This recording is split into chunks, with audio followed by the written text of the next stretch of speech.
దేవునికి స్తోత్రం. నేటి దినాన మన అరుణోదయపు దేవుని వాగ్దానము యెషయా గ్రంథము 12వ అధ్యాయము 6వ వచనము. సియోను నివాసి ఉత్సాహధ్వని బిగ్గరముగా చేయుము. నీ మధ్యనున్న ఇశ్రాయేలు యొక్క పరిశుద్ధ దేవుడు గనుడై ఉన్నాడు. హల్లెలూయా. సియోను నివాసి అని దేవుడు ఈ దినాన నిన్ను పేరు పెట్టి పిలుస్తా ఉన్నాడు. ప్రియమైన దేవుని బిడ్డ, దేవుడు ఆ దినాన్ని ఇచ్చిన వాగ్దానం నీకు ఈ దినాన ఆయన దయచేస్తున్నారు.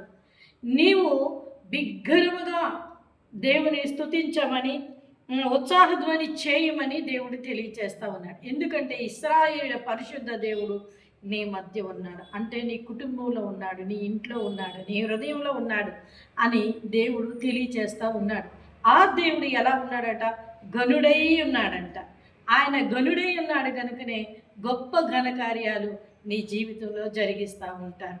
కనుక దేవుని యందు నీ విశ్వాసాన్ని ఉంచి, పరిశుద్ధ దేవుడు నాతో ఉన్నాడు, నాలో ఉన్నాడని చెప్పి ఆ గనుడైన దేవుని ఇంకా నువ్వు స్తుతించి ఆరాధించి ఆయన చిత్తాన్ని నెరవేర్చినట్లయితే నీ జీవితంలో ఘనమైన కార్యాలను దేవుడు జరిగించబోతూ ఉన్నారు. కనుక అరుణోదయాన్ని లేచిన వెంటనే ప్రార్థన చేసుకుని ఈ వాగ్దానాన్ని పట్టుకొని నీ జీవితాన్ని ప్రారంభించు.